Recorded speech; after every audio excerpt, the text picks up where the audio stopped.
Atopinis dermatitas – tai nervų, imuninės sistemos ir žarnyno disbalansas, o oda tiesiog parodo, kad kūnas nebesusikalba. Kas dažnai matoma praktikoje – labai reaguojant oda, hiperaktyvi imuninė sistema ir išsibalansavusi mikrobiota.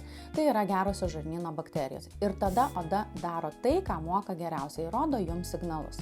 Ir čia į SOS šauksmą atsiliepia postbiotikai. Tai ne bakterijos, o neaktyvių bakterijų gerosios žinutės arba signalai jūsų organizmui. Japonų postbiotikas L92 yra vienas iš labiausiai ištirtų bakterijų štamų, nagrinėtas būtent odos ir imuninės pusiausvyros kontekste.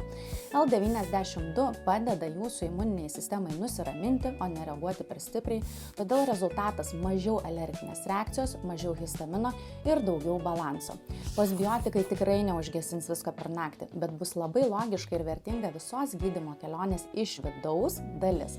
Taigi, jei pavargai tepti tik tai pasekmes ir nori žiūrėti giliau, išbandyk japoniškus, kliniškai ištvirtus postbiotikus L92 ir skaityk aprašymą, kur gali jų įsigyti.